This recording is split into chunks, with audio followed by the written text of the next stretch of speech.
예레미야 5장 1절부터 9절 말씀 같이 합니다. 너희는 예루살렘 거리로 빨리 왕래하며 그 넓은 거리에서 찾아보고 알라. 너희가 만일 공의를 행하며 진리를 구하는 자를 한 사람이라도 찾으면 내가 이 성을 사하리라. 그들이 여호와의 사심으로 맹세할지라도 실상은 거짓 맹세니라. 여호와여, 주의 눈이 성실을 돌아보지 아니하시나이까. 주께서 그들을 치셨을지라도 그들이 아픈 줄을 알지 못하며 그들을 거의 멸했을지라도 그들이 징계를 받지 아니하고 그 얼굴을 반석보다 굳게 하여 돌아오기를 싫어하므로 내가 말하기를 이 무리는 비천하고 우준한 것뿐이라. 여호와의 길 자기 하나님의 법을 알지 못하니 내가 귀인들에게 가서 그들에게 말하리라. 그들은 여호와의 길 자기 하나님의 법을 안다 하였더니 그들도 일제히 그 멍에를 꺾고 결박을 끊은지라. 그러므로 수풀에서 나오는 사자가 그들을 죽이며 사막의 이리가 그들을 멸하며 표범이 성읍들을 엿보은즉 그리로 나오는 자마다 찢기오리니 이는 그들의 허물이 많고 패역이 심함이니라. 내가 어찌 너를 사하겠느냐. 내 자녀가 나를 버리고 신이 아닌 것들로 맹세하였으며 내가 그것을 배불리 먹인즉 그들이 행음하며 장기 집에 허다히 모이며 그들은 살찌고 두루 다니는 수말과 같이 각기 이웃의 아내를 따라 부르짖는도다. 나 여호와가 이르노라. 내가 어찌 이 일들을 인하여 벌하지 않겠으며 내 마음이 이런 나라에 보수하지 않겠느냐. 아멘. 예레미야가 갑자기 하나님께 선지자로 부름받고 난 이후에 하나님께서 주신 그 말씀들을 선포했습니다. 그런데 놀랍게도 아무도 예레미야가 전한 메시지에 말씀에 귀를 기울이지 않습니다. 그런데 하나님의 말씀은 메시지는 점점 세지고 있습니다. 이 속에서 예레미야가 너무 힘들어하고 있습니다. 그래서 오늘 5장부터는 그 내용의 구조가 아니라 예레미야 개인적인 그 한 번의 전환이 일어나는 그런 본문이라고 말할 수 있습니다. 그래서 하나님은 왜 예루살렘이 멸망받아 하는지를 예레미야에게 차근차근 설명하면서 다시 한번 예레미야가 힘을 내어서 하나님의 말씀을 전할 수 있도록 지금 설득하고 설명하고 있습니다. 오늘 예루살렘이 유다가 멸망받아야 될 이유를 하나님께서 설명하고 있습니다. 설교 제목은 하나님과 깊이 소통하라. 하나님과 깊이 소통하라 제목입니다. 우리 그리스도인들이 우리가 어제 밤에 금요일 저녁에도 보셨지만 요한복음 14장 말씀에서 17절에서 성령을 세상 사람들은 알지도 못한다고 말했습니다. 말씀드렸지만 때 세상은 예수님을 전혀 모르는 그런 사람들을 아니라고 제가 분명하게 말씀을 드렸어요. 하나님을 믿는다 하면서도 자기 고집대로 자기 뜻대로 자기 의의대로 할 수 있는 범위 내에서 하는 신앙생활은 그들을 세상적인 거라고 말할 수 있겠죠.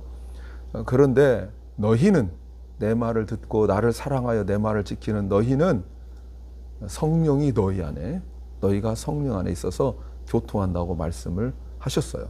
그래서 우리 그리스도인들에게 성숙하고 헌신된 거듭난 그리스도인들에게 하나님이 주시는 큰 축복, 누구에게 설명할 수도 없는 그 축복, 그것이 곧 하나님과 소통하는 것입니다. 하나님께서 예레미야에게 어떤 말씀으로 또 예레미야는 하나님께 어떤 말씀으로 소통하는지 보기 원합니다. 첫째는 한 사람이 중요하다는 겁니다. 하나님께서 예레미야에게 말씀하실 때 예루살렘의 그 죄악을 지금까지 쭉 말씀하셨어요. 그런데 하나님이 예레미야를, 낙심하고 지친 예레미야를 설득하면서 왜 예루살렘이 멸망받아야 되는지 그 가장 큰 이유가 무엇이냐면 1절 한 사람이 없기 때문이라고 말씀하시는 겁니다. 그들의 우상숭배, 죄악상, 행음 이런 이야기를 쭉 하셨는데 결국 하나님이 단 한 사람이 없기 때문이라고 말씀하세요. 어디에서요? 예루살렘에서 말이죠. 하나님의 성전이 있는 매일 예배가 드려지는 그곳에서 단 한 사람을 찾을 수 없다라고 말씀하십니다. 우리가 아는 것처럼 소돔과 고모라에서 그 타락한 곳에서 불로 멸망받은 그곳에서 하나님은 딱 10명을 찾으셨는데 오히려 예루살렘에서 100명, 1000명을 찾으셔야 되거든요. 그런데 단 한 명을 못 찾겠다 말씀하십니다. 어떤 사람이죠? 조건이 있죠. 무조건 한 사람이 아닙니다. 하나님이 말씀하신 조건은 공의를 행하고 진리를 구하는 사람이라고 말할 수 있어요. 이거 굉장히 애매하죠.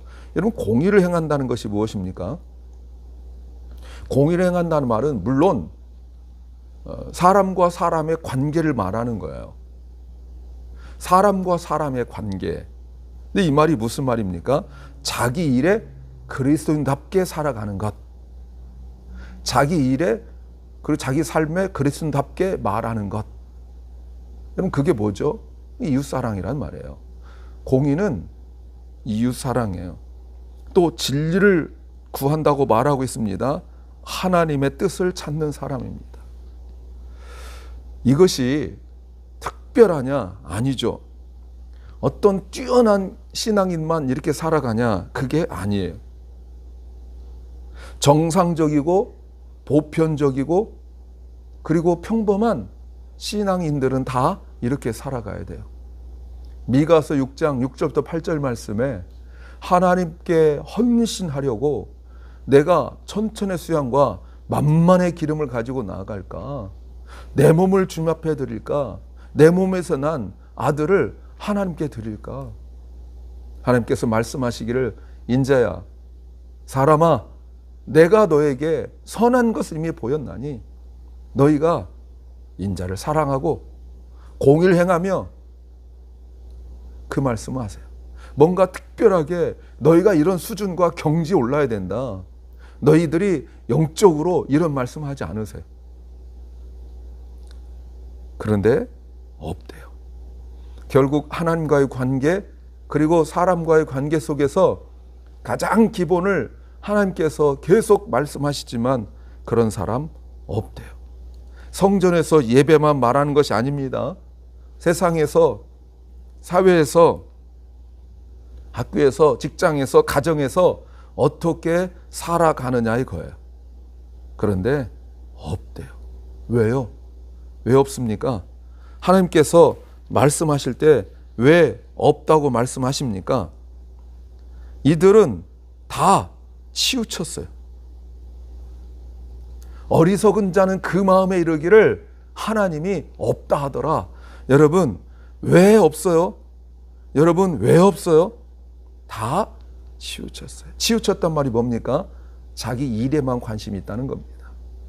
기도를 해도 자기 일에만 관심이 있고, 예배를 드려도 자기 일에만 관심이 있고, 그리고 뭘 하더라도 자기 일에만 관심이 있어요.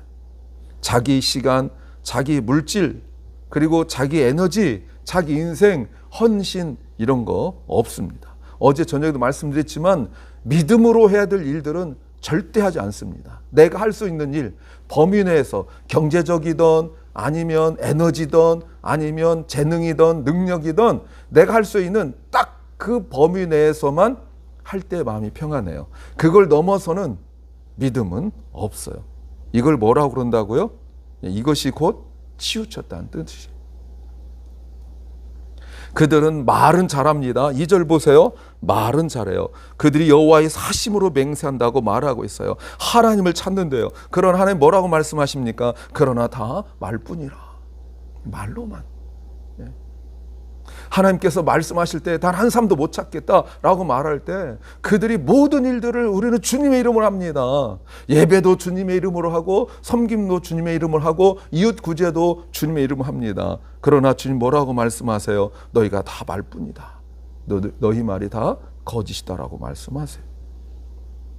그냥 하는 말도 아니고 하나님의 이름으로 맹세하는 것조차 거짓말이래요. 그러면 나머지 것들은 물어볼 필요도 없습니다. 그들을 여러분 보세요.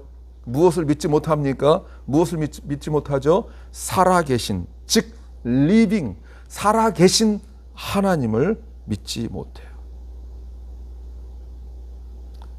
결국 내가 하나님의 살아계심으로 맹세한다라고 말할 때 그때 살아계심이라고 말하지만 그것은 수식어일 뿐이고 하나님을 의심하고 믿지 못하는 말이에요. 그러면 여러분 이들이 무슨 어마어마한 악을 행했습니까? 물론 지금까지 우상숭배로 많은 악을 행했죠. 그러나 결국 이들이 하나님께서 보실 때 공의한 사람, 그리고 하나님의 뜻대로 살지 않는 사람, 진리를 찾지도 않는 사람들의 그 대표적인 모습이 뭐라고요? 말 한마디에 지키지 못하는 약속. 급할 때, 자기를 드러낼 때 여호와의 사심으로 맹세하여 말을 하지만 절대로 지킬 생각도 없습니다. 하나님께서 찾으시는 단 한 사람, 정상적이고 보편적이고 평범한 신앙인을 찾으세요? 없다는 의미죠. 그러면 하나님 용서해 주신대요. 이 도시를, 이 나라를 용서해 주시겠다고 말씀하십니다. 한 사람이 얼마나 큰 능력이 있기에 나라를 구하겠습니까? 한 사람이 얼마나 대단한 능력이 있기에 나라를 구하겠습니까? 한국도 이순신 장군 이런 분들이 혼자 싸운 거 아니거든요. 어찌됐던 부하들이 있었단 말이에요. 혼자는 아무것도 할 수가 없어요. 그런데 하나님은 한 사람만 있으면 나라를 살려주시겠다고 말씀하세요. 그런데 그 한 사람이 없어요. 두 번째는 지치지 않아야 한다는 겁니다. 그런데 예레미야가 하나님께 이런 말씀을 드려요. 여호와여, 주의 눈이 성실을 돌아보지 아니하시나이까. 주의 눈이 성실, 진실하고 믿음을 찾고 계시잖아요. 하나님이 사람을 보실 때 그 사람이 얼마나 진실한지 얼마나 믿음이 있는지 이거 보시잖아요. 그런데 주께서 그들을 치셨을지라도 그들이 아픈 줄 알지 못하며 그들을 거의 멸하였을지라도 그들이 징계를 받지 아니하고 그 얼굴은 바위보다 굳어지고 돌아오기를 싫어합니다. 그러나 그들은 그런 것에 아무런 관심이 없어요. 하나님이 예레미야를 통하여 말씀하시고 지금까지 오는 동안 역사적으로 많은 어려움이 있었지만 그러나 그들은 오히려 하나님 앞에 자기들의 죄를 회개하는 것이 아니라 뻔뻔해졌다고 이야기하고 있습니다. 그래서 하나님께서 주시는 이 징계, 돌아오도록 하시는 징계인 것 깨닫지 못하고 더 우상에게 가고 더 자기 것을 지키려고 하는 거예요. 돌아오길 싫어합니다. 4절 내가 말하기를 이 무리는 비천하고 우진한 것뿐이라 여호와의 길 자기 하나님의 법을 알지 못한다라고 말합니다. 아픔을 알지 못하니까 여러분 보세요. 아픔을 알지 못하면 돌아올 수가 없어요. 아파할 때 아파할 줄 아는, 하나님의 말씀을 듣고 아파할 줄 아는 것도 은혜예요. 왜 이들이 하나님 말씀에 아파하지 않을까요? 그 밑에 보시면 사람들이 못 알아들으니까 예레미야가 귀족들에게, 좀 똑똑한 사람들에게 가서 말씀을 전하지만 아무도 귀를 기울이지 않아요. 왜 그럴까요? 여러분, 왜 말씀을 듣고도 여전히 자기 그 신앙적 삶의 스타일을 그대로 유지하고 있습니까? 믿는 구석이 있어서 그런 거예요. 예루살렘은 왜 돌아오지 않습니까? 믿는 구석이 있어요. 믿는 사람이 있어요. 누굽니까? 애굽이죠. 바벨론이 새로운 강국으로 등장하여서 예루살렘을 먹으려고 오는데 그들은 애굽만 바라보고 있어요. 나중에도 그들이 애굽으로 도망가고 이러죠. 그런 여러분 어떻게 된지는 보세요. 자신의 문제를 해결해 줄 거라고 생각하니까 그들의 몸이 어떻게 된지 여러분 아세요? 몸이 뒤틀어져 있어요. 왜요? 몸은 하나님께 왔는데 얼굴은 하나님 바라보지 않고 애굽 바라보니까 몸이 이상하게 뒤틀어져 있는 모습이에요. 주님께 와서 주님 바라보고 주님만 의지하고 그렇게 기도하고 예배해야 되는데 몸은 왔는데 마음은 애굽에게 향해 있고, 애굽이 이제나 저제나 언제 군인들을 보내줄까, 언제나 애굽이 우리를 도와줄까, 그 생각 때문에 하나님께 와서 몸은 정면인데 고개는 문 쪽을 향하여 돌아 있는 거죠. 근데 여러분 어떻게 합니까? 4장 30절에서 멸망을 당한 자여 내가 어떻게 하려느냐, 내가 붉은 옷을 입고 금장식으로 단장하고 눈을 그려 꾸밀지라도, 이건 창력하는 겁니다. 너희 화장한 것이 헛된 일이라 연인들이 너를 멸시하여 내 생명을 찾느니라. 여러분 보세요. 고통을 피하려고 자신의 잘못된 것을, 즐거움을 계속 지키려고 그러다가 모든 것을 다 빼앗기고 말았는데, 그러면 돌아올 것 같은데 오히려 고집만 더 세졌다고 말씀하고 있어요. 예레미야가 그래도 한 사람이라도 듣겠지 해서 일반 백성들이 갔다가 귀족들에게 가고 그래도 한 사람은 듣겠지 라고 말했지만 6절 황소같이 날뛰고 맹수같이 그들을 잡아 먹어요. 바벨론이죠. 하나님 말씀을 만만하게 보고 함부로 말하던 그들, 짐승같이 행동하니까 하나님이 더 강한 짐승을 보내는 거예요. 여러분, 하나님께서 말씀하실 때 그 말씀을 자기가 마음대로 생각하고 판단할 때, 여러분 예레미야도 사람이기 때문에 지치고 있어요. 왜요? 아무도 말씀에 귀를 기울이지 않기 때문에 예레미야가 지치고 있는 겁니다. 세 번째는 죄의 속성을 알아야 한다는 겁니다. 그들이 보십시오. 7절 내가 어찌 너를 용서하겠느냐, 내 자녀가 나를 버리고 신이 아닌 것들로 맹사하였으며 내가 그들을 배불리 먹인즉 그들이 행음하며 장기의 집으로 허다히 모이고 그들은 살찌고 두루 다니는 숫말과 같이 각기 자기 아내를 따라 부르짖는다. 이웃의 아내를 따라 부르짖는다고 말해요. 요시야 왕의 종교 개혁에도 불구하고 우상 숭배는 계속되고 공개적으로 하지 못하니까 지금 이 말은 창녀집 우상 숭배 장소입니다. 거기 가서 모여서 은밀하게 우상 숭배하는 거예요. 종교개혁이 일어나서 예배당이 성전이 회복되어지고 성전을 다 고쳐지고 무너진 성전을 고치고 11조가 6월절이 회복되어지고 이러니까 와서 예배는 드려요. 그리고 어떻게 하죠? 몰래 모여서 우상 숭배는 따로 하고 있는 거예요. 민속신앙이라는 이름으로 따로 하는 거죠. 성적인 타락으로 가정들이 파괴되고 있습니다.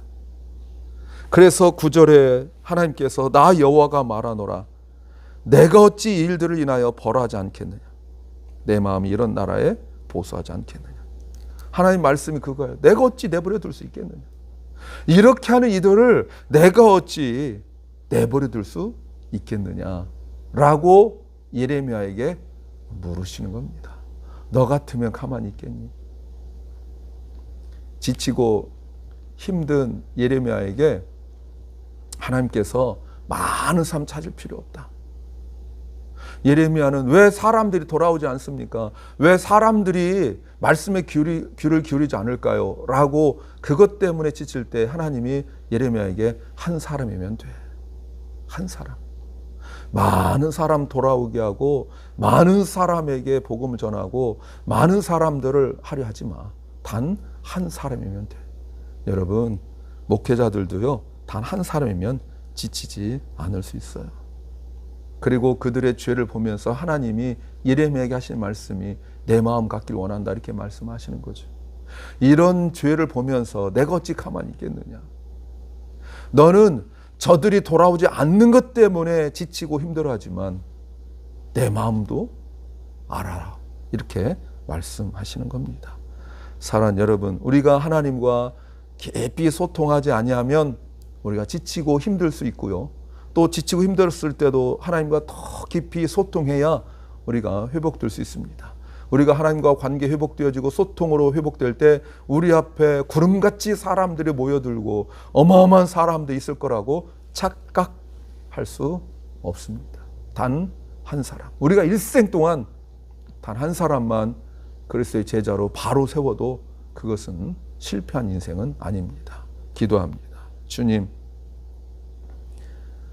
우리가 하나님과 깊이 소통하길 원합니다. 하나님은 우리에게 단 한 사람만 찾으라고 말씀하십니다. 하나님께서 심판하시는 그 이유, 즉 사람들이 돌아오지 않는, 몰리지 않는 것에 마음 아파하지 말고 하나님의 마음 알라고 말씀하십니다. 사랑 결란과 우리 자녀들이 그 한 사람 되게 하시고 또 한 사람을 찾는 사람 되게 하여 주옵소서.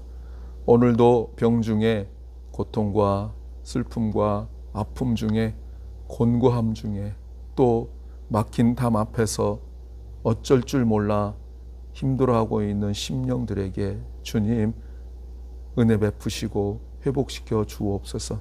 오늘 하루가 주님의 은혜 가운데 공의를 행하는, 진리를 찾는 하루 되게 하여 주시옵소서. 예수님 이름으로 기도하옵나이다. 아멘. 하늘에 계신 우리 아버지여, 이름이 거룩히 여김을 받으시오며 나라 임하옵시며 뜻이 하늘에서 이룬 것 같이 땅에서도 이루어지이다.